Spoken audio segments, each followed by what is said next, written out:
Señor, gracias.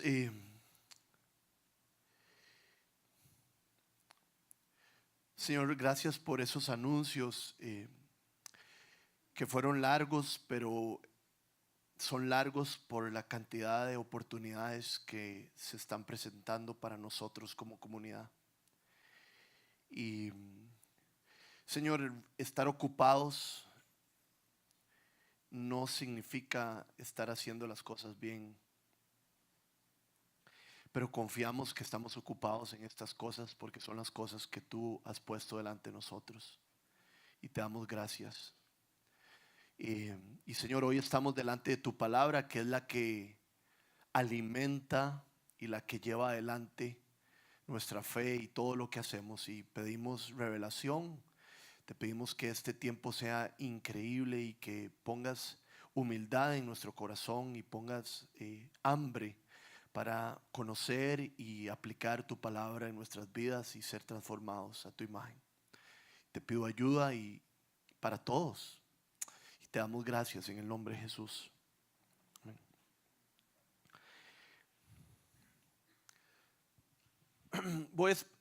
Les voy a contar una pequeña historia para empezar. Cuando yo era muy pequeño, vivía en las vueltas de la Guásima. El día de hoy eso no les suena tan largo a ninguno de ustedes, porque la Guásima y toda esa área del país se ha vuelto ahora más conocida. Pero cuando yo vivía en las vueltas de la Guásima hace 33 años, no había nada. Vivíamos con mis papás en frente de un río, en una casa de madera que había hecho mi abuelo. Y vivíamos ahí. Me acuerdo, yo podía irme a la pulpería solo, caminar como 1 o 2 kilómetros para llegar a la pulpería. Era la parte más linda de mi vida, sin contar cuando conocí a Jesucristo. Yo diría que es en aquel momento. Me acuerdo que mi papá hacía pancakes los sábados y ponía Wilfrido Vargas, y era cuando Wilfrido Vargas estaba comenzando. Imagínense ustedes, algunos muchachos ni siquiera saben de lo que les estoy hablando. Y la razón por la que les cuento esto es porque mi vida ¿verdad?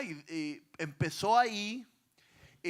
Anduvimos por aquí y después mi vida pasó al otro lado de la ciudad, en San Ramón de Tres Ríos, arriba, casi llegando al Pisote. Algunos de ustedes han estado ahí comiendo chicharrones. Espero que solo comiendo chicharrones. Y ahí pasé mucho de mi vida, pero después mis papás otra vez ahora decidieron, y Dios les dio la oportunidad de construir la casa donde creo que quieren morirse, en la Guásima, en Los Reyes adentro. Y mi papá se acaba de dar cuenta que la casa que construyó y en la que está viviendo queda literalmente a 200 metros de la casa donde vivimos hace 33 años. Entonces, lo que les quiero dar es una imagen de que de donde todo comenzó, todo volvió. Así es con la relación de los seres humanos y su creador. Así es con nuestra vivienda celestial. La creación perfecta de Dios, donde los seres humanos habitaban con Dios y lo veían tal y como era, así va a ser restaurada toda la tierra y vamos a volver a ese lugar. Y eso es lo que vamos a ver hoy: el desarrollo de la presencia de Dios en medio de su pueblo y hacia dónde vamos. Resumiendo, ¿verdad? Dios creó a los seres humanos para que vivieran por Él, y nosotros nos volvimos, Adán y Eva se volvieron codiciosos, se apartaron del plan de Dios y nos separamos de Dios. Tuvimos la oportunidad de empezar a construir ciudades. Génesis capítulo 11 habla sobre qué es. Habla Génesis capítulo 11 sobre la torre de Babel y cómo se dispersaron las naciones. Pero después Dios escoge a Abraham y a los hijos de Abraham para acercarse a los seres humanos. Y Dios dice otra vez, como en el jardín del Edén, no exactamente como en el jardín del Edén, pero voy a poner mi presencia alrededor de mi pueblo. Y lo pone a través del tabernáculo. Los hijos de Abraham, el pueblo de Dios vivía y había un lugar que se llamaba la tienda de reunión donde estaba la presencia de Dios. Tiempo después se construye el templo en Jerusalén. Y eso fue un gran momento porque eso creó gran expectativa.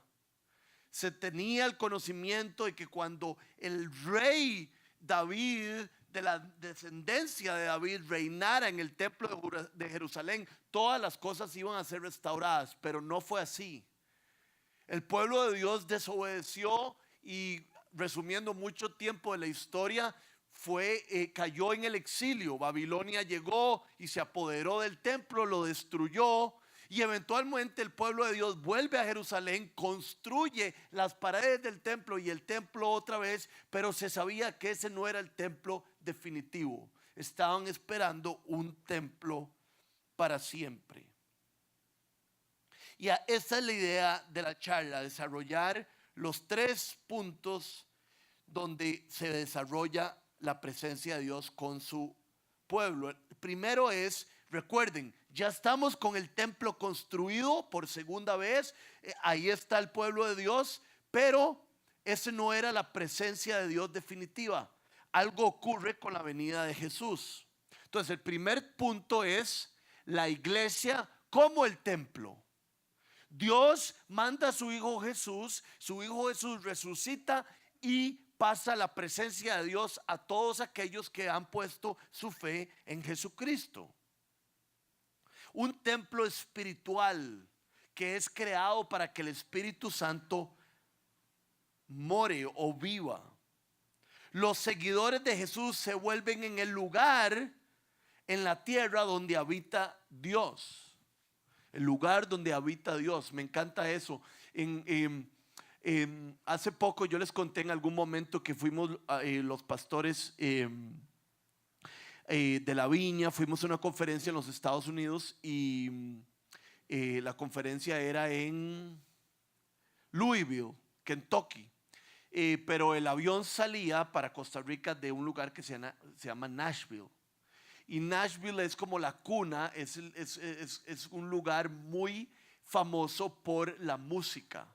Hay un strip, hay una calle donde hay demasiados lugares donde escuchar música. Es como el lugar de la música de los Estados Unidos.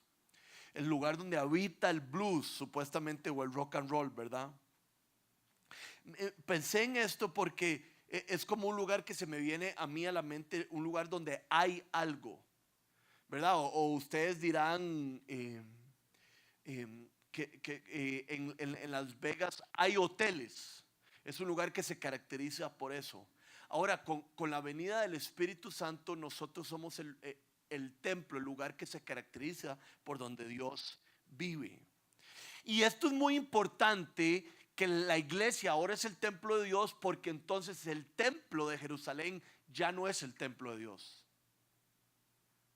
Ya Dios no vive o se desarrolla en términos políticos o en términos de nacionalidad. Con la venida de Jesús se rompen todas esas barreras y ahora el templo de Dios es todo aquel que crea en Él. No depende de un lugar, sino depende de la fe de las personas. Entonces por ahí es cuando empieza a dispersarse la fe por toda la Roma antigua.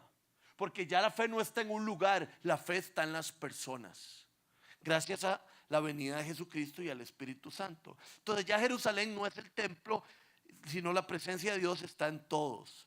Un señor que se llama R.E. Clements dice lo siguiente, creo que está ahí arriba: las promesas antiguas de que Dios viviría con su pueblo fueron tomadas por los cristianos y las aplicaron a la iglesia como el cuerpo de Cristo. Pero hay una gran diferencia en el cumplimiento, ya que el Viejo Testamento hablaba de Dios morando, viviendo entre su pueblo. Había un tabernáculo y Dios vivía entre su pueblo. Había un templo y Dios vivía entre su pueblo. Pero ahora en el Nuevo Testamento es completamente diferente. Dios vive en las personas. Ya no vive entre las personas, sino vive en nosotros. Gran diferencia. No es alrededor, sino es adentro. Vean lo que dice Efesios 2, 19 al 22. Por lo tanto, ustedes ya no son extraños ni extranjeros, sino conciudadanos de los santos y miembros de la familia de Dios.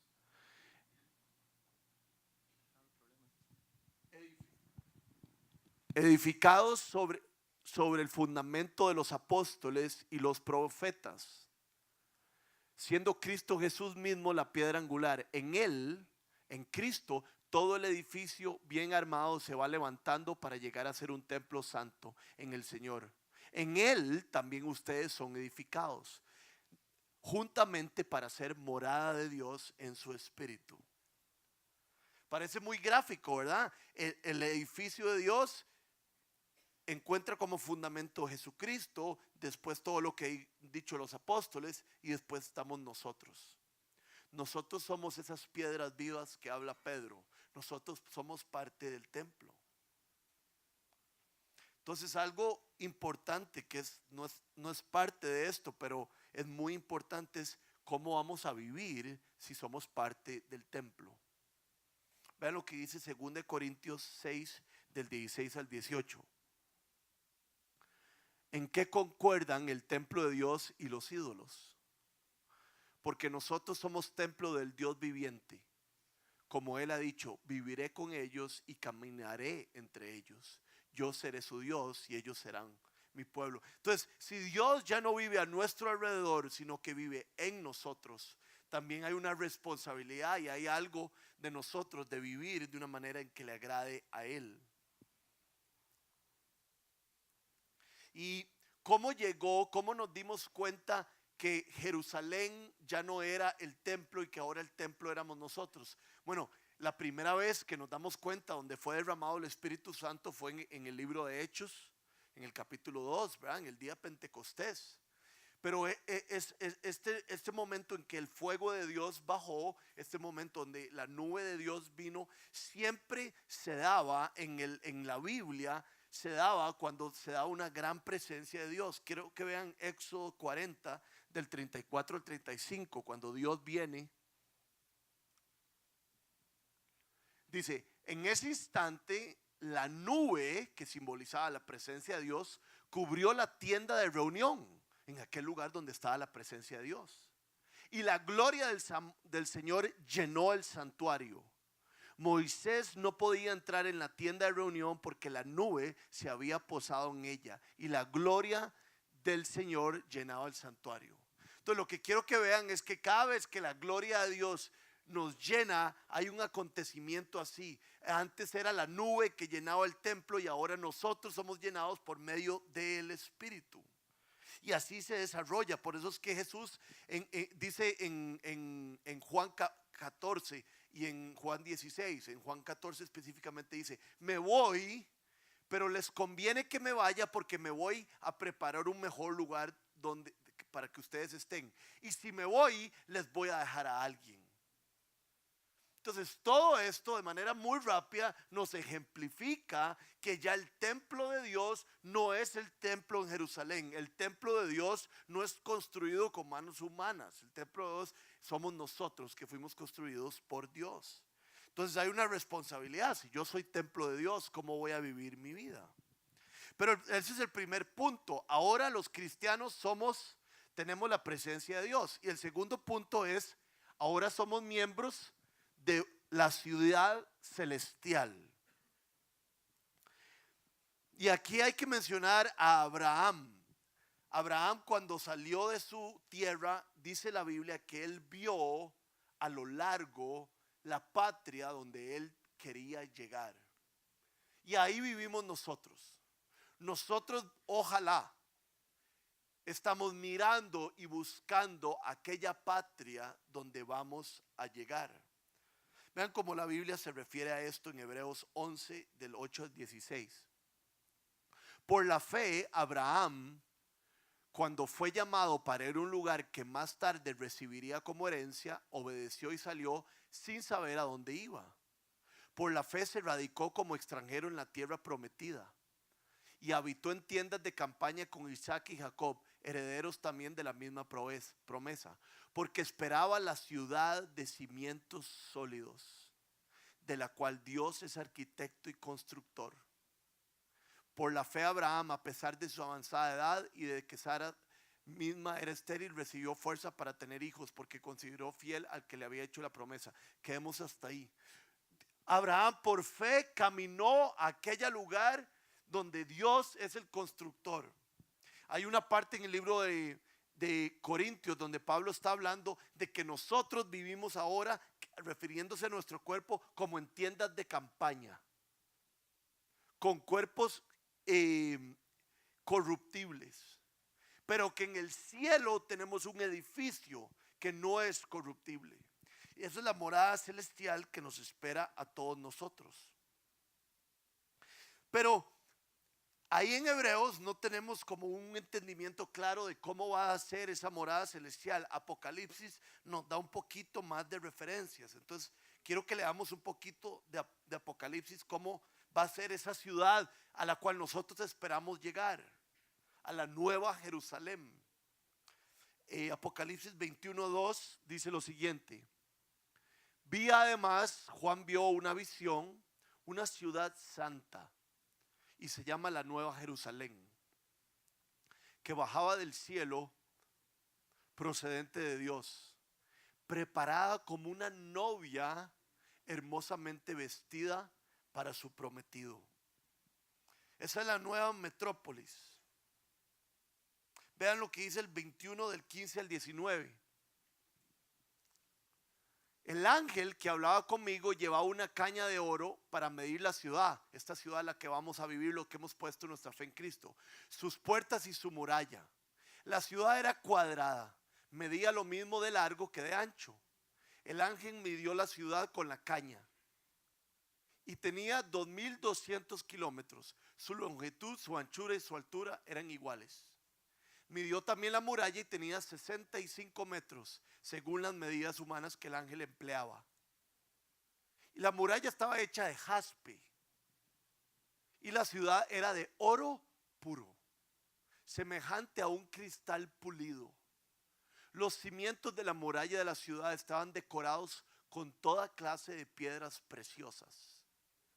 El primero con jaspe, el segundo con zafiro, el tercero con ágata, el cuarto con esmeralda. Estos metales son tan preciosos que algunos yo ni los conozco. Yo no sé qué es una ágata. Así va a ser la nueva Jerusalén. Y en el 21, 22 al 23 hay otra descripción. La más linda de todas. Ahí en ese lugar, dice Juan, dice el ángel, yo no vi ningún templo, porque Dios, el Señor Todopoderoso, el Cordero, era el templo. La ciudad donde vamos los que creemos en Jesús no necesita ni sol ni luna que la alumbren, porque la gloria de Dios la ilumina y el Cordero es su lumbrera.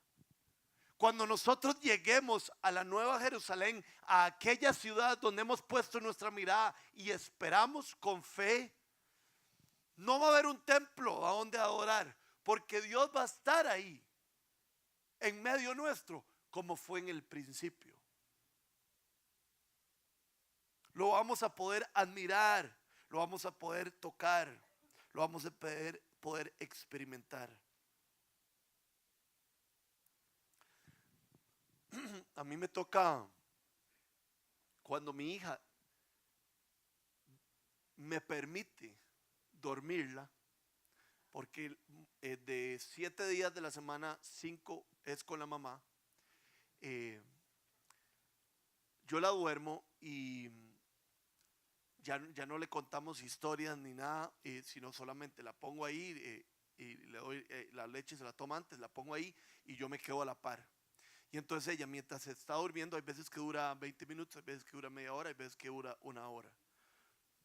Estamos muy mal en esa parte, no sé cómo corregir eso, necesito que se duerma rápido sin que la vayamos, pero bueno, no importa. Pero ella está ahí y entonces yo me quedo a la par de la cama, y hay una cosa como donde uno hace karate y todo, ¿cómo se llama eso? Un tatami, donde ella juega, entonces yo me quedo ahí a la par y entonces ella cada rato me dice, papito, papito. Y yo le digo, aquí estoy, mi amor, aquí estoy. Entonces se vuelve a dormir y se mueve, papito, papito. Y yo, aquí estoy, mi amor, no sé qué. Y hay veces que me levanto y ya voy a abrir la puerta y ella se da cuenta y me llama, papito, papito. Y entonces yo trato de engañarla para no tener que acostarme y todo, como que le pongo la cabeza así, porque todo está demasiado oscuro. Yo a ella ni la veo porque ella es negritica. Entonces yo en la oscuridad yo no la veo a ella. Entonces yo le pongo la cara y ella cuando me toca, ella me tiene que tocar. Y yo le digo, aquí estoy, mi amor. Y yo sé que yo le estoy hablando así, no la veo, pero yo sé que la estoy hablando así. Y ella me dice, y me tiene que tocar así. Y cuando ella me toca, ¿verdad? Así varias veces, se queda tranquila y se duerme. Y pensé en eso acerca del cielo, de cuando estemos delante del Creador. Porque si a mi hija Ela la tranquiliza, por lo menos tocarme la cara. Por eso es que en el cielo no va a haber nada que mejorar y no va a haber nada que cambiar, porque todo va a ser perfecto, porque nosotros vamos a ver a Dios. Dice el libro de Corintios que ahora vemos como mal, como por un espejo, a tientas. Y lo vemos en unas canciones, lo sentimos y sentimos que Dios está aquí a la par. Lo leemos en la Biblia y sentimos que Dios está aquí, pero ni siquiera lo podemos tocar, ciegos. Si lo tocáramos fuera lo mejor de nuestras vidas. Pero ahí en la Nueva Jerusalén lo vamos a ver. Por eso dice que no va a haber necesidad de sol, no va a haber necesidad de luna, porque la gloria de Dios, Dios va a estar ahí, va a ser lo que va a iluminar todas las cosas. Eso es lo que llama el Pablo durante todo el Nuevo Testamento nuestra esperanza. La esperanza viva.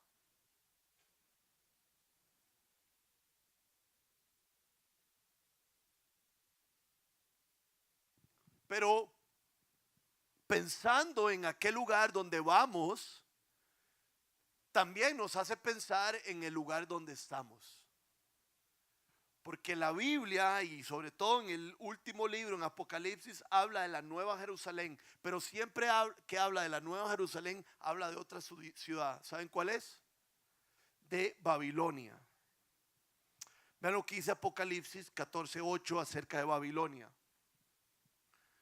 Lo seguía un segundo ángel que gritaba, ya cayó la gran Babilonia, la que hizo que todas las naciones bebieran el excitante vino de su adulterio.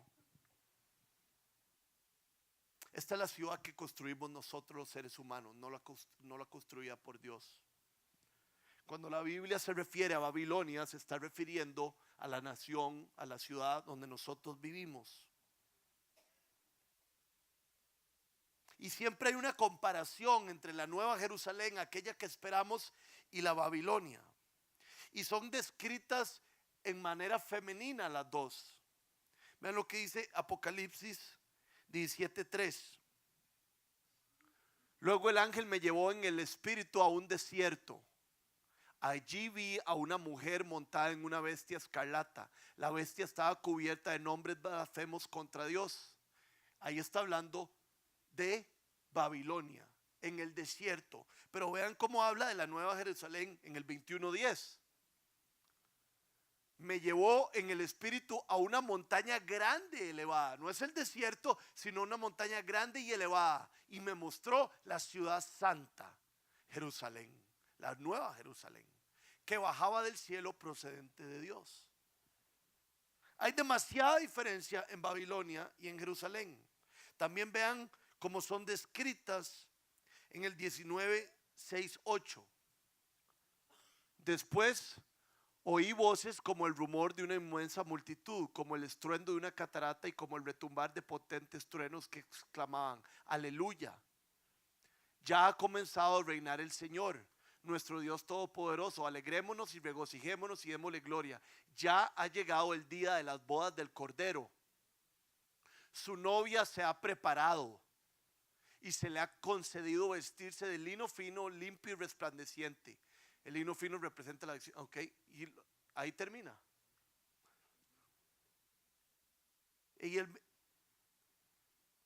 Ok, ahí está hablando de Jerusalén. Y vea cómo habla de Apocalipsis, de Babilonia en el 17, el 1 al 5. Uno de los 7 ángeles que tenía los 7 copas se me acercó y me dijo: ven y te mostraré el castigo de la gran prostituta. Así se menciona Babilonia, como la gran prostituta, como aquella que se prostituyó. Con ella cometieron adulterio los reyes, ¿ya?, de la tierra, y los habitantes de la tierra se embriagaron con el vino de su inmoralidad. Luego el ángel me llevó en el espíritu a un desierto y allí te vi y ahí describe. Entonces, la comparación de la Biblia entre esas ciudades es que una ciudad es la novia preparada de lino fino que se va a encontrar con el Señor, y la otra ciudad es aquella que ha sido infiel a Dios y que se ha llevado por sus apetitos. Babilonia ha sido adornada de oro y de joyas, ha sido un montón de cosas, pero dice la Biblia que al final se va a quedar esta ciudad sin comercio y se va a quedar sin capacidad de hacer negocios y va a perder toda su hermosura. Pero al contrario, Jerusalén, la nueva Jerusalén, va a surgir con una pureza y con una blancura increíble. Y lo importante de esto es que nosotros vivimos en la ciudad que se le llama la prostituta o la engañada o la que cae en las manos de la codicia.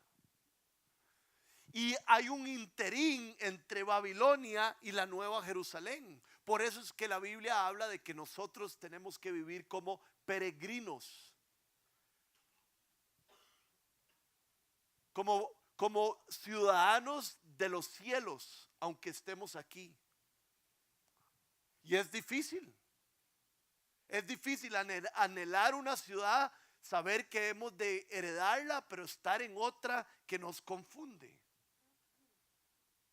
La nueva Jerusalén ofrece plenitud y amor en la presencia de Dios.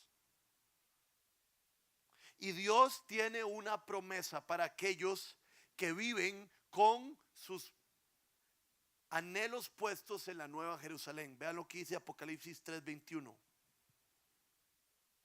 Al que salga vencedor le daré el derecho de sentarse conmigo en mi trono, como también yo vencí y me senté con mi Padre en su trono.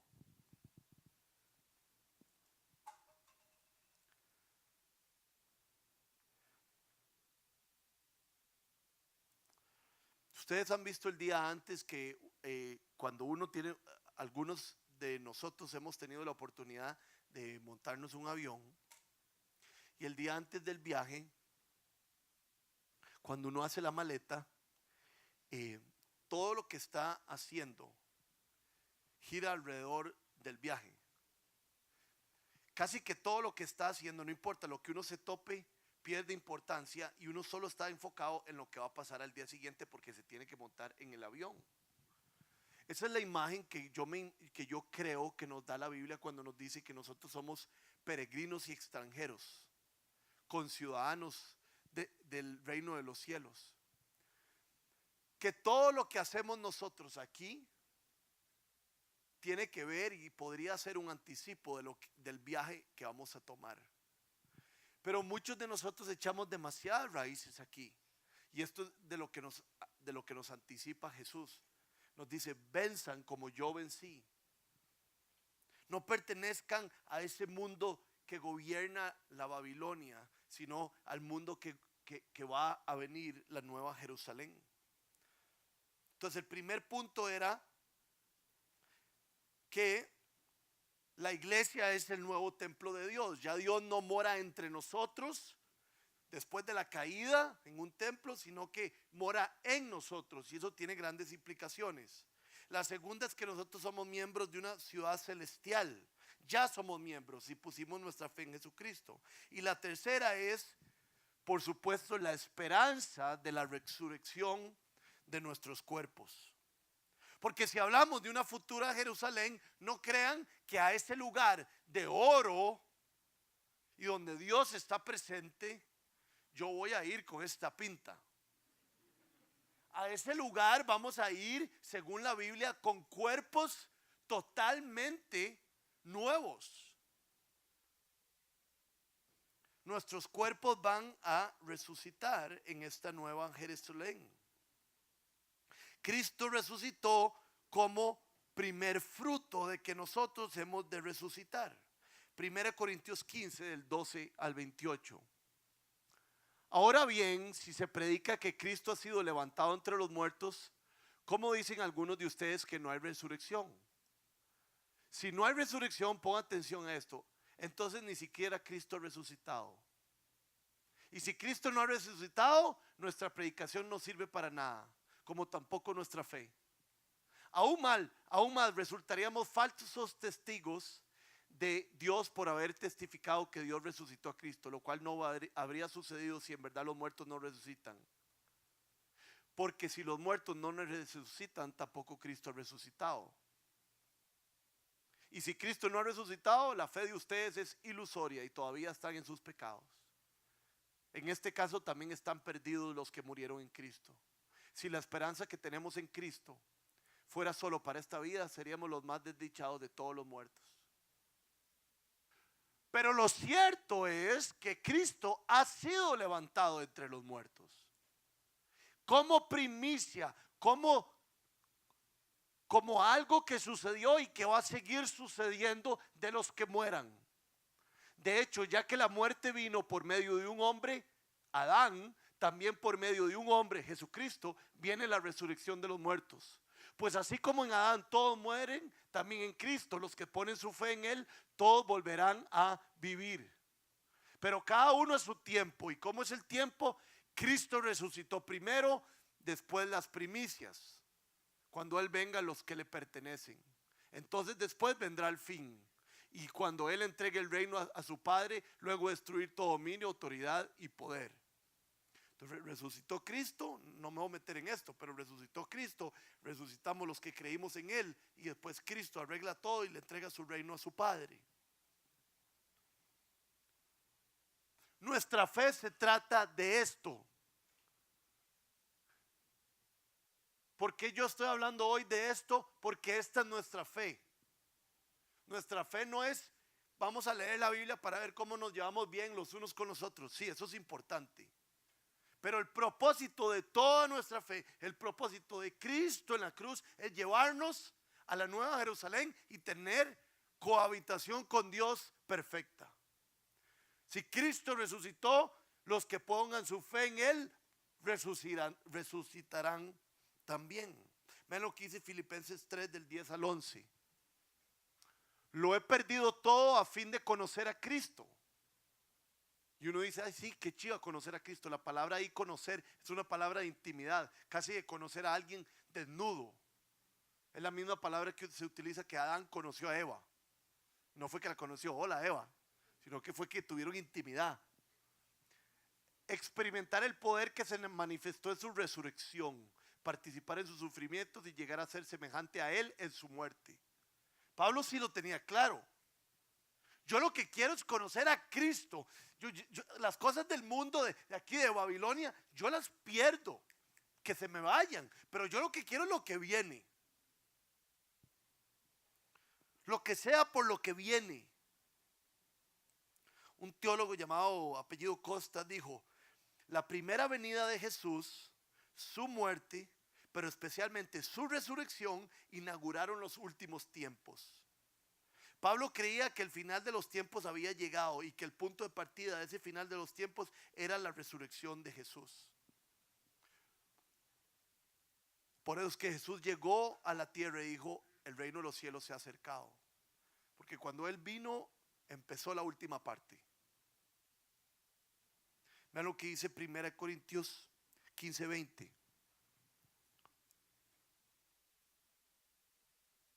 Lo cierto es que Cristo ha sido levantado de entre los muertos como primicias de los que murieron, como primeros frutos.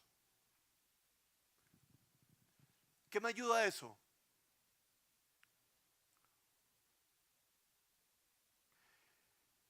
Me ayuda en que si mi suegro está muy enfermo y puede ser que muera dentro de algunos meses y él puso su fe en Jesús, yo puedo tener paz y gozo. Así de importante.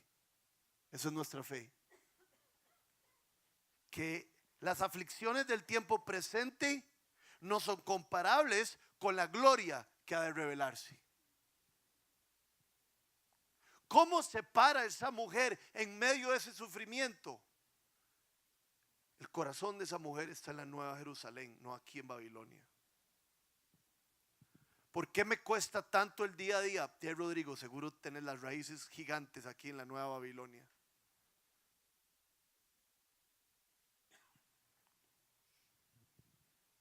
Nosotros vivimos entre dos grandes eventos. Cuando se inauguró los últimos tiempos, que es con la resurrección de Cristo, y con la segunda venida de Cristo. Nosotros vivimos entre esos dos grandes tiempos. ¿Y qué es lo que va a pasar entre esos tiempos? Algo nos habla 1 Tesalonicenses 4, del 13 al 18. Hermanos, Pablo les está escribiendo a los tesalonicenses no tienen claro cómo es la venida de Cristo, no tienen claro cómo es el orden, si alguien murió, si alguien resucitó primero o Cristo, o cómo es el asunto, y Pablo les escribe esto. Hermanos, no queremos que ignoren lo que va a pasar con los que ya han muerto. ¿Qué va a pasar? ¿Qué pasó con mi tío que murió con fe en Jesucristo? Para que no se entristezca como esos otros que no tienen esperanza. ¿Acaso no creemos que Jesús murió y resucitó? Ok, sí, eso creemos. Entonces, así también Dios resucitará con Jesús a los que han muerto en unión con Él. Conforme a lo dicho por el Señor, afirmamos que nosotros, si estamos vivos, si Jesús viene mientras estamos vivos y hayamos quedado hasta la venida del Señor, de ninguna manera nos adelantaremos a los que hayan muerto. El Señor mismo descenderá del cielo con voz de mando, con voz de arcángel y con trompeta de Dios. Y los muertos, si yo estoy vivo, yo no soy de esos. Está hablando de los que murieron. Y los muertos en Cristo resucitarán primero. Y los que estemos vivos, los que hayamos quedado, seremos arrebatados junto con ellos en las nubes para encontrarnos con el Señor en el aire. Al mismo tiempo. Y así estaremos con el Señor para siempre. Por lo tanto, anímense unos a otros con estas palabras.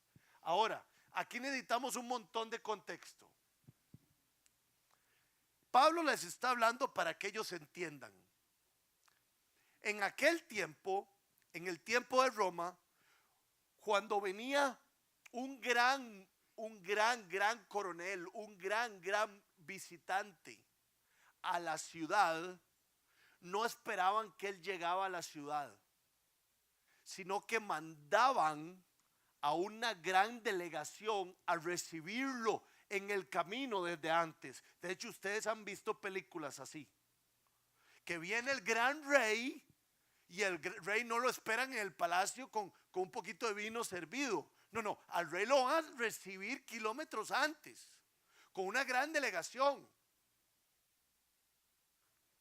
¿Y qué hacen una vez que reciben al rey? Se vienen al castillo a disfrutar con el rey.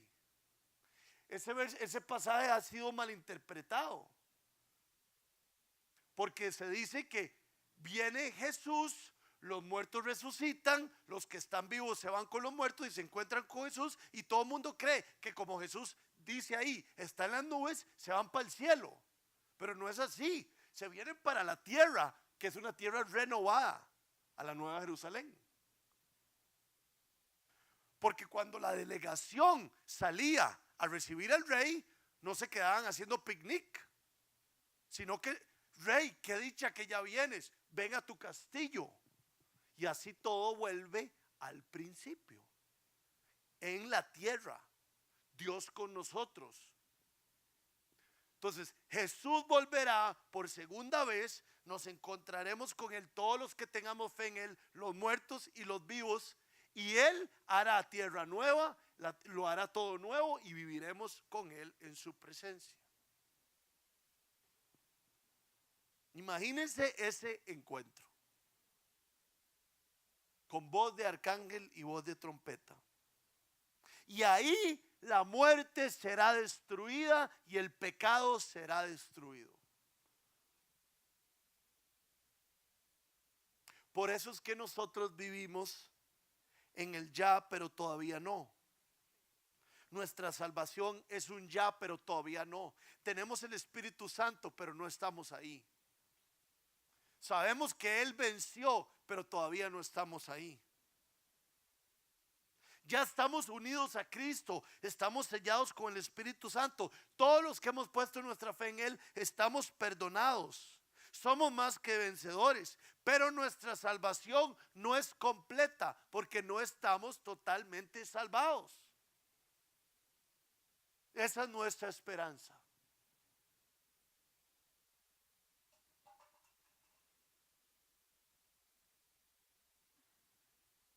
Filipenses 3:20 dice: en cambio nosotros somos ciudadanos del cielo. Ya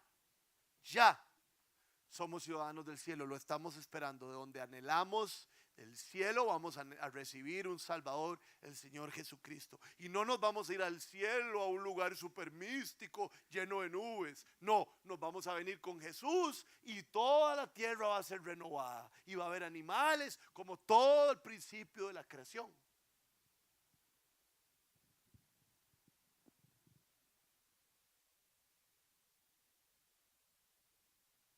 Un señor que se llama Tisselton, no sé cómo pronunciarlo, dijo que el cuerpo espiritual del que habla Pablo, que vamos a tener, porque vamos a tener un cuerpo físico también, pero un cuerpo espiritual, se reconoce y se identifica públicamente, pero es animado y caracterizado por el Espíritu Santo.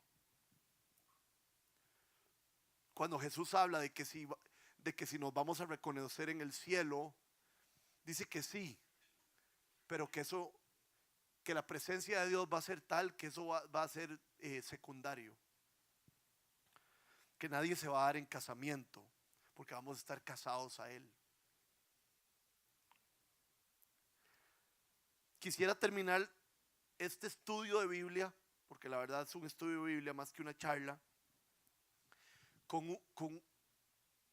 a ver cómo puedo contar esta historia bien, porque la escuché hace mucho tiempo, la explicación. Jesús en Juan 14 dice: me voy, pero me voy para preparar un lugar para ustedes, ¿cierto? Entonces él tiene un lugar preparado para nosotros. Segundo, vemos aquí que Jesús dice que va a venir y que cuando nosotros escuchamos la trompeta, que Él va a venir en un caballo blanco, nosotros al escuchar la trompeta vamos a salir a encontrarlo a Él. Tengan eso en mente. ¿Por qué Jesús cuenta todo esto y por qué lo hace de esa manera? Antes, los judíos, el hombre iba a pedirle la mano de su novia. Recuerden que nosotros somos la novia de Jesucristo.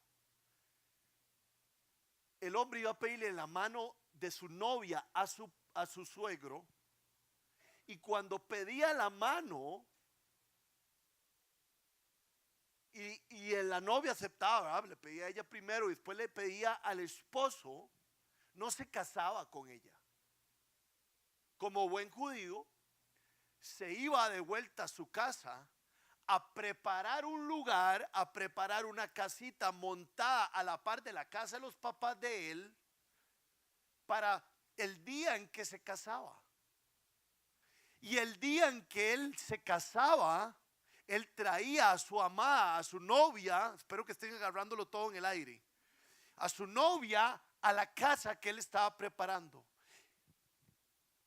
La novia, nosotros, no sabía cuánto iba a durar preparando la casa, pero ella sabía que él iba a volver, porque él le había dado la promesa. Me voy a prepararles un lugar. Y él nos dejó la promesa, el Espíritu Santo. Cuando el novio terminaba de construir el lugar para su novia, para donde iban a vivir, para su amada, por el cual él se esforzó y lo dio todo, después, antes para ir por su novia, él agarraba a todos sus amigos del vecindario y hacían un desfile para ir haciendo bulla, para ir a la casa de la novia y que la novia se enterara que ya la casa estaba terminada y que ya iban a estar juntos y a vivir amándose para siempre. Y cuando la novia empezaba a escuchar las trompetas y cuando empezaba a escuchar el sonido, ella sabía que venían por ella y que se iba a encontrar con su amado. Por eso todas las imágenes que Jesús nos deja, porque aquellos judíos a los que él le hablaba lo estaban entendiendo perfectamente bien, pero nosotros no tanto. Nosotros somos la novia. Nosotros estamos esperando que él venga. Y al sonido de las trompetas, al sonido de su venida, nosotros nos vamos a encontrar con él y vamos a vivir con él para siempre. En un lugar nuevo, en un cielo nuevo, en el jardín del Edén renovado. Esa es nuestra esperanza. Pongámonos de pie.